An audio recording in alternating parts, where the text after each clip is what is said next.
Merry Christmas to you and your loved ones. Today is a day of joy, togetherness, and reflection. But for some of us, it's also a time to rethink how we celebrate. Last Christmas, I had a moment that changed everything for me. I was sitting in a crowded room, kids tearing through gifts, the hum of conversation filling the air, the smell of turkey wafting from the kitchen. It should have felt perfect, but something felt off. I was tired, overwhelmed, and, honestly, wondering, is this really the right way to spend the day? That evening, I sat quietly with a cup of tea, thinking about what Christmas really means. And I realized something important. As we grow older, how we celebrate Christmas doesn't have to look the same. Sometimes, stepping back from the big gatherings can make room for more meaningful, peaceful traditions. Today, I want to share my story and why, if you're above a certain age, you might want to rethink large Christmas gatherings. This isn't about avoiding the holidays. It's about finding ways to celebrate that align with your health, energy, and peace of mind.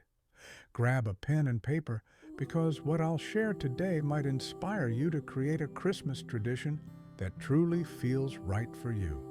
And don't forget to save this video so you can revisit it later.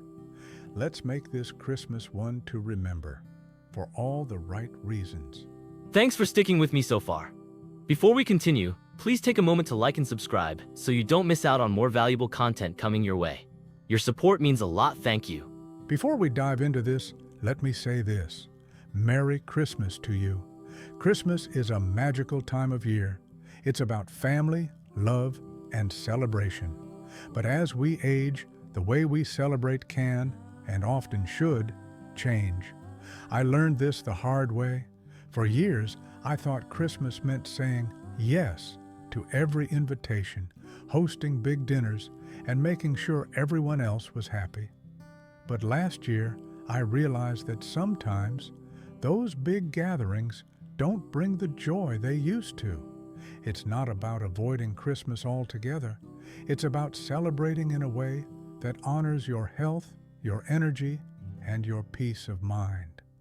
Today, I'll share 5 reasons why seniors might want to rethink large Christmas gatherings, and most importantly, I'll offer some beautiful, meaningful ways to celebrate instead. Let's make this holiday season one to remember for all the right reasons. Last year, I noticed something about myself at those big holiday gatherings. I wasn't bouncing back the way I used to. The long hours, the loud conversations, and even the rich food. It all started to feel a bit overwhelming. I remember Walter, an old friend of mine, saying once, "Sam, if you don't take care of yourself during the holidays, they'll take more out of you than they give." He was right. The holidays aren't just about others. They're about you, too. As we age, our bodies have different needs. Long gatherings can be physically draining, and the holiday season often brings its share of cold weather and flu risks, which can be especially challenging for seniors. Does this mean you should avoid Christmas altogether? Of course not. It means choosing gatherings that align with your energy and well-being. Maybe that means arriving later and leaving earlier, or skipping the big party and instead spending an hour with a few close family members. It's not about saying no to Christmas. It's about saying yes to what feels right for you. Have you ever sat in a room full of people and felt completely alone? It's strange, isn't it? Even in a sea of familiar faces, big gatherings can sometimes amplify feelings of loneliness or even sadness, especially for those of us who've lost loved ones or seen our families grow apart over the years. I'll never forget the Christmas after my wife Margaret passed away. I thought being surrounded by family would lift my spirits, but instead, it just reminded me of her absence. That year, I realized that big gatherings weren't what I needed. What I needed was a quiet moment to honor her memory and reflect on what Christmas truly meant to me. For some, those big, bustling gatherings bring joy. For others, they can stir up emotions we're not ready to face in such a public setting. And that's okay. Christmas is deeply personal, and there's no one-size-fits-all way to celebrate it. If a big gathering feels overwhelming, consider something smaller, a dinner with just a few close friends, a quiet walk in the snow, or even a phone call to someone you care about. Sometimes the most meaningful moments come in the simplest forms.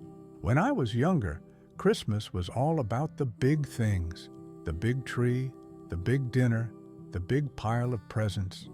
But as I've grown older, I've realized that the joy of Christmas isn't in how much you do. It's in how deeply you feel the moments you create. Last year, instead of going to the big family gathering, I stayed home and invited my daughter and grandson over for a quiet evening. We had hot cocoa, listened to Christmas carols, and spent an hour sharing our favorite holiday memories. It was one of the most peaceful and joyful Christmases I can remember. This reminds me of something the philosopher Epictetus once said. Wealth consists not in having great possessions, but in having few wants. The same is true for the holidays. Sometimes it's the simplest traditions that bring the greatest joy. We often feel pressured to celebrate Christmas the traditional way: big family gatherings, elaborate meals, and endless socializing. But whose traditions are those, really? As we age, we earn the right to create our own traditions. Maybe that means starting your Christmas morning with a cup of tea and a favorite book. Maybe it means attending a quiet church service or lighting a candle for loved ones who aren't with you anymore. Walter once told me, "Sam, you don't have to follow the crowd to feel the Christmas spirit. Sometimes it finds you in the quiet moments." This Christmas, give yourself permission to celebrate in a way that feels meaningful to you. You've spent years creating memories for others. Now it's time to create a holiday that fills your own heart. At the end of the day, Christmas isn't about the size of the gathering or the number of presents under the tree. It's about connection, love, and reflection. Last year, I called an old friend on Christmas Day, a friend I hadn't spoken to in years. We spent an hour reminiscing, laughing, and sharing stories. It was a reminder that sometimes the most meaningful connections don't require a big party. They just require a little effort. Think about what truly matters to you this Christmas. Is it spending time with family, reaching out to an old friend, or simply taking a moment to reflect on the blessings in your life? Whatever it is, let that guide your celebration. Christmas is a time of joy, reflection, and connection, but it's also deeply personal. Whether you choose to celebrate with a big family gathering or a quiet moment of gratitude, the most important thing is to honor what feels right for you. Walter's words from last year still echo in my mind. "Sam, Christmas isn't about how many people you're with. It's about how much love you put into the day." And that's the heart of it, isn't it? Whether it's sharing a memory, starting a new tradition, or simply giving yourself the space to rest, the spirit of Christmas is always within reach. So, what's your plan for this Christmas? Will you join a gathering, create your own quiet celebration, or do something entirely different? Let me know in the comments. I'd love to hear your thoughts and ideas. And if this story resonated with you, please consider subscribing to the channel. Your support keeps me motivated to share more wisdom and stories like this one. Don't forget to save this video too. It's always good to revisit when you need a little inspiration. Merry Christmas And remember, the way you celebrate is entirely up to you. Make it a holiday that fills your heart.